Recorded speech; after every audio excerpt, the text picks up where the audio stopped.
Hi everyone, my name is Kayla Kaminsky and my presentation today will be about kidney inflammation, and I'll be going into two causes of that kidney inflammation in a pediatric patient.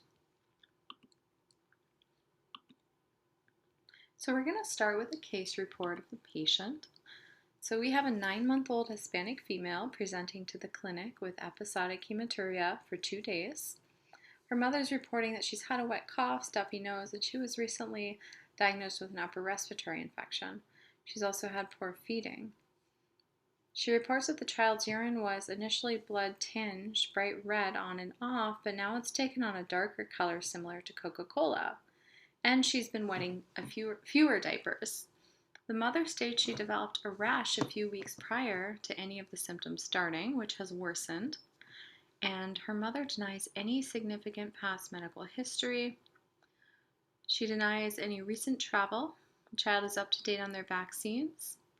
And they live in an apartment together. Mother and father are married. So during our physical exam of the child, we see that she is febrile with a core temperature of 100.7. She is hypertensive with 162/85 blood pressure. Her FLAC pain scale is 5 out of 10. She has nasal congestion, is crying and difficult to comfort even in her mother's arms. Her abdomen appears to be tender to palpation, and she does have 2+ pitting edema in the bilateral lower extremities. Her tibiofemoral joints are warm, swollen, and tender. And her skin reveals erythematous papules, larger palpable ecchymosis-like lesions, and urticarial wheals, primarily on the lower extremities, but also on her buttocks and face.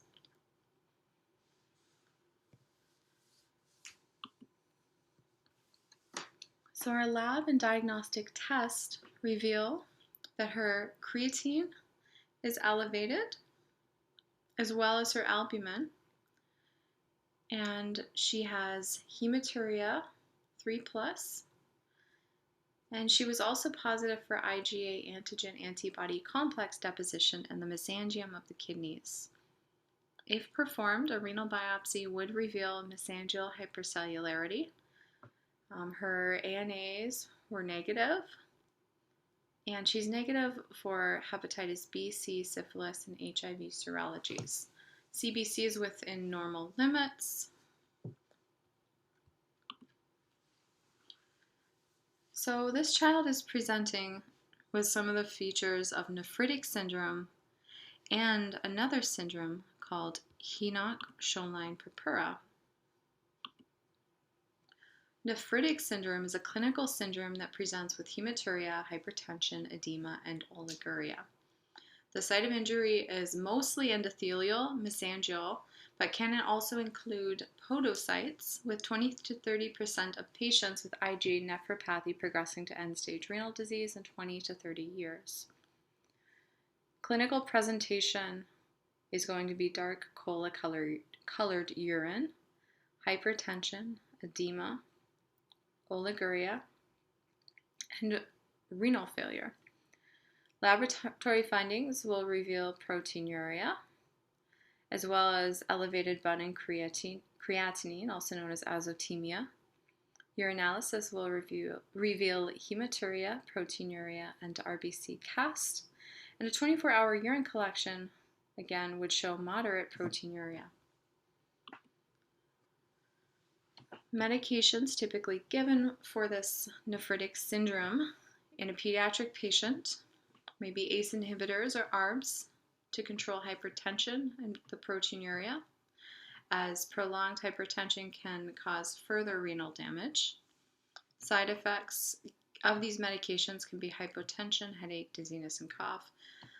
In a child this age, we might instruct the mother to change position slowly to prevent the child from getting dizzy. It's also common with ACE inhibitors to develop a dry cough. So it's important for the mother to assess for that and report to the health provider. If severe enough, sometimes immunosuppressive therapy is warranted. Side effects include increased risk for infection, weight gain, and elevated blood glucose. So we want to teach the mother about signs and symptoms of infection, how to prevent infection, as well as documenting daily weights and monitoring for signs and symptoms of hyperglycemia. In the hospital setting, this would be monitoring their CBC. This child also has Henoch-Schönlein Purpura, which is also known as IgA vasculitis.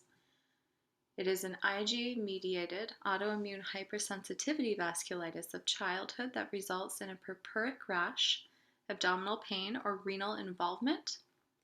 And this can lead to the development of nephritic syndrome or glomerulonephritis. It's typically precipitated by an exposure to allergens, recent vaccination, or an infectious process.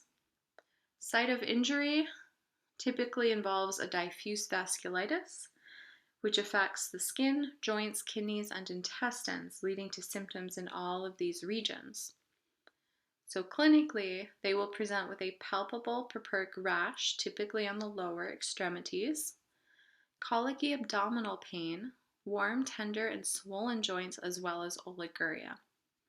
Laboratory findings will reveal an absence of thrombocytopenia or coagulopathy, which rules that out in your differential diagnoses, as well as an elevated BUN and creatinine, and the urinalysis will show hematuria and proteinuria due to that nephritic syndrome secondary to Henoch-Schönlein Purpura. Medications frequently given for this disorder are NSAIDs for any joint discomfort, but with NSAIDs we have to be careful about GI effects. Can cause indigestion, heartburn, and stomach ulcers. So we want to teach the mother to monitor the child for any signs of GI discomfort, which can manifest as fussiness, difficulty feeding, increased emesis, and we want them to report that to the provider. This child may be a good candidate for medication like a PBI to help prevent any stomach ulcers from forming or manage those. Corticosteroids may also be given for severe abdominal pain or renal involvement. This increases the risk for infection, weight gain, and elevated blood glucose. And as we said before, we want to teach about monitoring for signs and symptoms of infection. In some cases, they might want to give an immunosuppressive drug called azathioprine for suppression of the IgA response, which leads to a marked decrease in inflammation. However, there are many side effects with this medication. It's often given to patients who receive organ transplants. Some of the side effects can include hepatotoxicity and bone marrow suppression. So this patient is at risk for infection on a medication like this, as well as hepatotoxicity. So this patient's liver panel should be regularly monitored, as well as the status of their white blood count.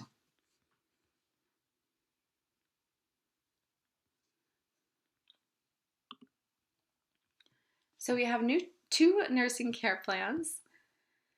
So our first nursing care plan is our priority nursing diagnosis, which is going to be excess fluid volume related to decreased renal function secondary to Henoch-Schönlein Purpura as evidenced by leg edema 2+, azotemia, proteinuria, blood pressure equal to 162/85, and recent weight gain. Our assessment, we're going to look at the renal function by assessing their labs, their intake and output. And we remember that they also had a recent upper respiratory infection. They were febrile. They were hypertensive, tender abdomen, lower extremity 2+ edema. So we know there's possibly an infectious process going on because of that fever and that recent upper respiratory infection, which likely triggered the immunocompromised status in this patient, which is going to be the Henoch-Schönlein Purpura, the autoimmune condition, which is the Henoch-Schönlein Purpura, which then led to the development of nephritic syndrome. So our goals and outcomes for a patient like this would be that the patient demonstrates normal volemic status as evidenced by a blood pressure of less than 90/60, urine output equal to 1 wet diaper every 6 hours, which is typical in this age group, edema less than 1 plus in 12 to 24 hours. Some interventions would include assessing the blood pressure every 2 hours as ordered, as prolonged hypertension can lead to further renal damage and end organ damage. And we want to monitor urine color and output because hematuria and decreased urine production do indicate renal damage and may prompt a need for a change in the care plan if the current care plan is not producing the results we're looking for. So after we evaluate our interventions, we see that the patient remained normotensive, urine was clear and straw colored, urinalysis was unremarkable, she had 1 wet diaper every 6 hours during your shift, and edema was 1 plus in the lower extremities. Our second nursing care plan involves the nursing diagnosis, which is health promotion related, of readiness for enhanced knowledge related to child's diagnosis of Henoch-Schönlein Purpura, as evidenced by patient's mother's verbal report of wanting to understand more about the disease process. Our assessment of the mother that prompted us to implement these goals and interventions was that she said, I want more information about how to manage this condition when I take her home. So some goals and outcomes related to this would be that the mother verbalizes by discharge that this condition is an autoimmune disorder that damaged her daughter's kidneys and that they will need to see a pediatric nephrologist after discharge, as this condition can result in chronic kidney damage and end-stage renal disease even after it resolves. The mother teaches the information back to the nurse. Interventions would involve examining the patient's current knowledge regarding the disease, because it's important to determine a baseline for the patient's current knowledge and understanding of something in order to create an individualized teaching plan that doesn't overwhelm the patient. We also want to ascertain the mother's preferred learning style, because their learning process is going to determine the specific teaching and learning materials used. After our interventions, we are able to evaluate and see that at discharge, the patient's mother verbalized need for follow-up with nephrology and states that her daughter is at risk for CKD due to the autoimmune event. Some further nursing implications, especially during a nurse-to-nurse report, might be: what was the intake and output during your shift? How has the pain management plan been working? Was it effective? Do we need to change it? What was the patient's last pain or FLAC score? What is their nutritional status and their developmental status? What was their most recent renal labs and how have they been trending? Have they been improving or worsening or no change? When was their most recent fever? And where is the location and rating of their edema? Has that been improving, worsening, or no change? And how has the mother's involvement in the plan of care been? We also want to monitor for complications such as intussusception or acute abdomen, as these can occur with Henoch-Schönlein Purpura, especially in the presence of abdominal pain, which this child is presenting with. We want to monitor for signs of worsening renal function or pain. We will want to educate the mother on all of the different medications that are being used. For example, the immunosuppressives will help to decrease antigen-antibody deposition that's causing the vasculitis-related pain. We want to teach about the signs and symptoms of electrolyte imbalance and how to monitor intake and output. We want to teach about the need for pain management, because this will lead to an improvement in the child's nutritional status. It will help her to achieve more rest. We want to teach about the importance of reporting hematuria, any presence of blood in stools or tarry stools. We also want to talk about the potential complications of a high fever the importance of managing that fever with medications, as that can lead to febrile seizures, and teach about the reason for monitoring intake and output, as this can help us to determine the type of fluid shifts happening in the body and why the edema is occurring, and will also help us to monitor renal function. So now we're going to move on to some quiz questions. So our first question is true or false. Henoch-Schönlein Purpura is an IgA-mediated autoimmune hypersensitivity vasculitis of childhood. This is true. Henoch-Schönlein Purpura is an autoimmune disorder that typically presents in children, more often males than females. And it typically occurs after exposure to an allergen, an infectious agent, or recent vaccination. Number 2, fill in the blank. Blank is a renal disease characterized by glomerular inflammation that presents with cola-color urine, proteinuria, edema, and hematuria that can result from Henoch-Schönlein Purpura. Our answer is going to be nephritic syndrome. Nephritic syndrome is characterized by that cola-color urine, edema, and hematuria, and can result from that IgA vasculitis caused by our Henoch-Schönlein Purpura autoimmune reaction.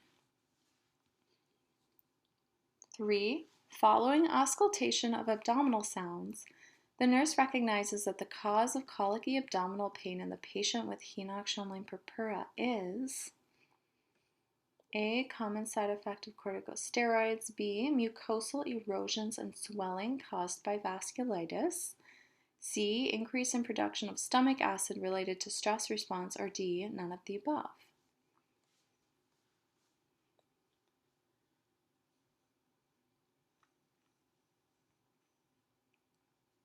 Our answer is going to be B, mucosal erosions and swelling caused by vasculitis. The reason for that is that A, common side effect of corticosteroids is incorrect because abdominal pain is not a common side effect of corticosteroid use. And C is incorrect because although stress can lead to an increased production of stomach acid, and if that were to cause stress ulcers, it wouldn't typically cause colicky abdominal pain. It would be a different type of abdominal pain, typically more constant. 4, the patient's mother asks about her daughter's long-term prognosis. The nurse teaches her that 20 to 30% of patients with IgA nephropathy progress to end-stage renal disease in how many years?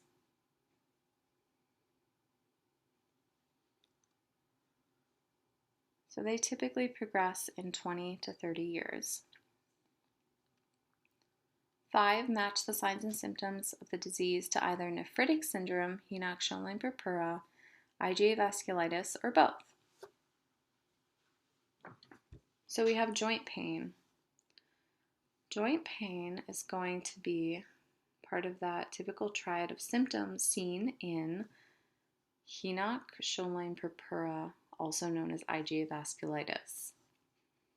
Oliguria is going to be seen in both nephritic syndrome and Henoch-Schönlein. Cola-color urine is going to be a hallmark sign of nephritic syndrome, and palpable purpuric rash is going to be seen in Henoch-Schönlein Purpura, also known as IgA vasculitis. So we have the rationales listed here for each of those answers.